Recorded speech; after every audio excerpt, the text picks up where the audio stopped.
1986 നടന്ന മരണം 2025 കോഴിക്കോട് കൂടരഞ്ഞിയിൽ പോലീസ് സ്റ്റേഷനിലെത്തി മുഹമ്മദ് അലി നടത്തിയ വലിയ വെളിപ്പെടുത്തലിലൂടെ കൊലപാതക കേസായി മാറുന്നു. പിന്നാലെ ഒരു കൊലപാതകം കൂടി താൻ നടത്തിയെന്ന് വിളിച്ചു പറഞ്ഞു. എന്തായിരുന്നു കൂടരഞ്ഞിയിലെ ആ വലിയ വെളിപ്പെടുത്തൽ?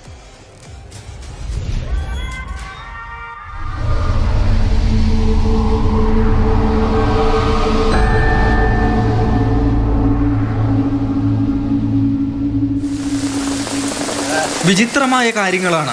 രണ്ടു കേസുകളിൽ ഒരേ സമയം പതിറ്റാണ്ടുകൾ പുറകിലേക്കും മുന്നിലേക്കും സഞ്ചരിക്കുകയാണ് തിരുവമ്പാടി പോലീസും ടൗൺ അസിസ്റ്റന്റ് കമ്മീഷണറുടെ നേതൃത്വത്തിലുള്ള പ്രത്യേക അന്വേഷണ സംഘവും.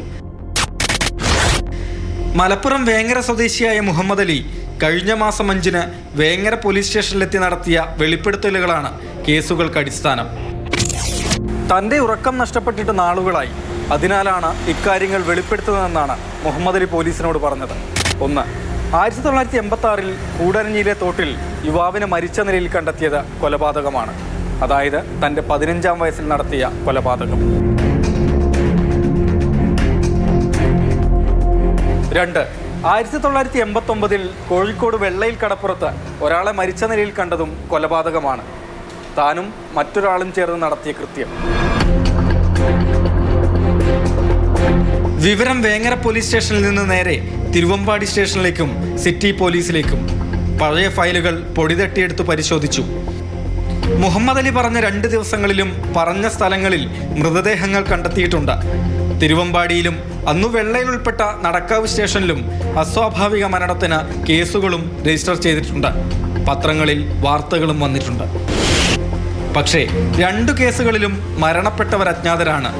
കുറ്റം സമ്മതിച്ചെത്തിയ മുഹമ്മദ് അലിക്കും അറിയില്ല കൊല്ലപ്പെട്ടവർ ആരൊക്കെയാണെന്ന്.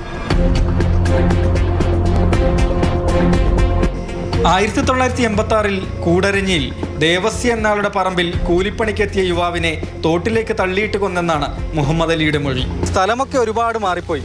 അന്ന് ഇവിടെ മുഴുവൻ വയലായിരുന്നു. ഇവിടെ ഈ തോട്ടിൽ ഈ ഭാഗത്താണ് ആ യുവാവിൻ്റെ മൃതദേഹം വന്ന് കണ്ടെത്തിയത്. ദുർഗന്ധം വമിച്ചതിനെ തുടർന്ന് നാട്ടുകാർ തിരച്ചിൽ നടത്തുകയായിരുന്നു. കമിഴ്ന്നു കിടക്കുന്ന നിലയിലാണ് വെള്ളത്തിൽ മൃതദേഹം വന്ന് കണ്ടെത്തിയത്. അന്ന് ആന്റണി ആയിരുന്നു, പിൽക്കാലത്താണ് മുഹമ്മദ് അലി ആയത്. അന്നത്തെ ആ 15-കാരനെയും ഒരു ദിവസം മാത്രം പറമ്പിൽ പണിയെടുത്ത പേരോ നാടോ അറിയാത്ത ആ യുവാവിനെയും ദേവസ്യ ഓർക്കുന്നുണ്ട്. ഏതാനും സുഹൃത്തുക്കൾക്കൊപ്പമാണ് ആ യുവാവ് പണി തേടി വന്നത്. മരിച്ചപ്പോൾ തിരിച്ചറിയാൻ ബന്ധുക്കളാരും എത്തിയിരുന്നില്ല. തുടർന്ന് അജ്ഞാത മൃതദേഹമായി സംസ്കരിച്ച് കേസിലെ നടപടികൾ അവസാനിപ്പിക്കുകയായിരുന്നു. ഒരു ദിവസം അവിടെ ജോലി ചെയ്തോളൂ. കല്ല് പൊട്ടിക്കാനായിരുന്നു വിളിച്ചിരുന്നേ. ഈ വെയിൽ കൊണ്ട് ഇത് പറ്റിയാലാതുകൊണ്ട് പുള്ളി പോയതായിരിക്കും ഞങ്ങൾ ഓർത്തത്. അപ്പോൾ ഇവരെ കൂട്ടുകാർ ഞായറാഴ്ച കൂട്ടാൻ വന്നായിരുന്നു. അന്നേരം അവരാ പറയണത് ഇവന് ഇങ്ങനെ അവസ്മാരത്തിൻ്റെ അസുഖം ഉണ്ടായിരുന്നു എന്നും പറഞ്ഞിട്ട് അവർ അവൻ വന്നാൽ ഇങ്ങനെ വരാൻ പറയാമെന്നും പറഞ്ഞിട്ട് അവർ പോയി. പിന്നെ അവരെ പറ്റി ഒരു അഡ്രസ്സും ഇല്ല. ഇവനെ പറ്റി 3-ാം ദിവസമാണ് മനസ്സിലാകുന്നത് ഇയാളിങ്ങനെ അവിടെ മരിച്ചു കിടക്കുന്നതേ. കോഴിക്കോട് നഗരത്തിലെ ഹോട്ടലിൽ ജോലി ചെയ്യുന്ന കാലം പണം തട്ടിയെടുത്തയാളെയാണ് വെള്ളയിൽ കടപ്പുറത്ത് വെച്ച് ബാബു എന്നയാൾക്കൊപ്പം ചേർന്ന് കൊലപ്പെടുത്തിയതെന്നാണ് 2ാമത്തെ കൊലയെക്കുറിച്ച് മുഹമ്മദ് അലി പറഞ്ഞത്. കൊല്ലപ്പെട്ടയാളെക്കുറിച്ച് കൂടുതലൊന്നും അറിയില്ല. അന്ന് അസ്വാഭാവിക മരണത്തിനെടുത്ത കേസിനപ്പുറം കൂടുതൽ വിവരങ്ങൾ പോലീസിൻ്റെയും കൈവശമില്ല.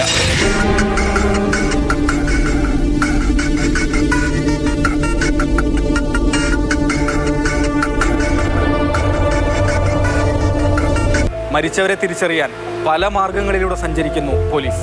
അതിനിടെ മുഹമ്മദ് അലിക്ക് മാനസിക പ്രശ്നങ്ങൾ ഉണ്ടാകാമെന്ന സഹോദരന്റെ പ്രതികരണവും പോലീസ് പരിശോധിച്ചു വരികയാണ്. Rahul KV, Mathrubhumi news, Kozhikode.